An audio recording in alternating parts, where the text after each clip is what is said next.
السلام علیکم ناظرین، آج ہم بات کرنے جا رہے ہیں ایک سچی کہانی پر مبنی thriller horror film black water کی، جس میں انسان کا سامنا ہوتا ہے قدرت کے ایک ایسے خونخوار شکار سے ہے۔ جی ہاں، ہم بات کر رہے ہیں ایک آدم خور مگرمچھ کی۔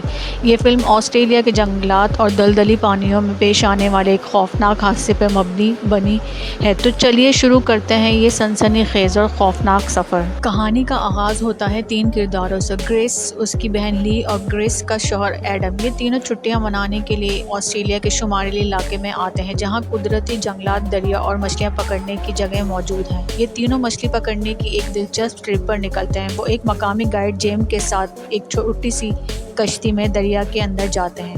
دریا بہت پراسرار، سنسان اور دلدلی ہوتا ہے، جہاں ارد گرد کچھ بھی واضح نظر نہیں آتا، بس پانی، درخت اور خوفناک خاموش۔ سب کچھ ٹھیک چل رہا ہوتا ہے، مگر اچانک کشتی کو ایک زبردست جھٹکا لگتا ہے۔ پانی میں ایک زوردار ہلچل پیدا ہوتی ہے اور پلک جھپکتے ہی جم کو کوئی چیز نیچے پانی میں گھسیٹ لیتی ہے۔ سب گھبرا جاتے ہیں، مگر سمجھ نہیں آتا کیا ہوا ہے۔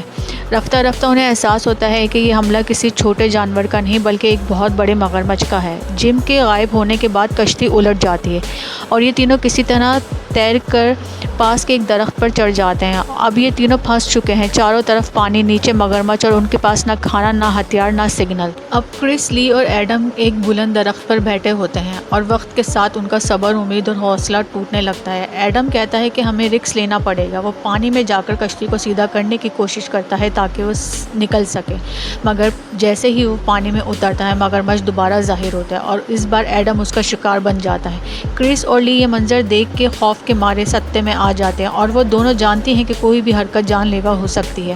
انہیں سمجھ نہیں آ رہا ہوتا کہ کب مگرمچھ دوبارہ حملہ کرے گا، کیونکہ وہ پانی کے اندر رہتا ہے اور اچانک نکلتا ہے۔ رات ہو جاتی ہے اور جنگل میں اندھیرا چھا جاتا ہے۔ کیڑے، مچھر اور گھنے درختوں کے بیچ 2 بہنیں موت کے سائے میں بیٹھی ہوتی ہیں۔ کرس کہتی ہے کہ وہ کسی بھی قیمت پر بچ کے نکلے گی، چاہے جان پر ہی کیوں نہ بن جائے۔ صبح کے وقت وہ پلان بناتی ہے کہ کشتی تک تیر کر پہنچنا چاہیے یا دریا کے کنارے تک نکلنے کی کوئی ترکیب سوچنی چاہیے۔ کرس نیچے اترتی ہے اور چھپ کر کشتی تک پہنچنے کی کوشش کرتی ہے۔ اسی دوران وہ دیکھتی ہے کہ مگرمچھ کا اڈا بھی قریب ہی ہے، جہاں شاید اس نے ایڈم کی لاش چھپا رکھی ہو۔ مگرمچھ کی فطرت ہوتی ہے کہ وہ شکار کو مکمل طور پر کھاتا نہیں بلکہ بعد میں کھانے کے لیے چھپا دیتا ہے۔ اب کرس خود کو مضبوط کرتی ہے اور ایک بڑی شاخ سے مگرمچھ پر حملہ کرتی ہے۔ دونوں کے درمیان خوفناک جنگ ہوتی ہے۔ مگرمچھ تیزی سے حرکت کرتا ہے، مگر کرس جان کی بازی لگا دیتی ہے۔ وہ کشتی میں موجود ایک فشنگ ہک اور رسی سے ایک جال بناتی ہے اور کسی طرح مگرمچھ کو زخمی کر دیتی ہے۔ آخرکار وہ اور لی کشتی میں سوار ہو کر دریا سے نکلنے میں کامیاب ہو جاتے ہیں۔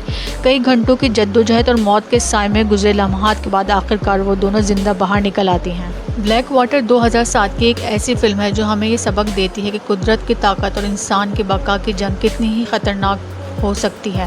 یہ فلم سچ پر مبنی ہے اور آسٹریلیا میں پیش آئے ایسے ہی ایک مگرمچھ حملے سے متاثر ہو کر بنائی گئی ہے۔ اگر آپ کو یہ کہانی سن کر خوف محسوس ہوا ہو تو سوچیں وہ لوگ جنہوں نے یہ حقیقت پر یہ سب جھیلا۔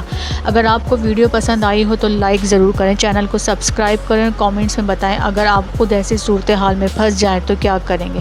ملتے ہیں اگلی سنسنی خیز کہانی میں، تب تک کے لیے اللہ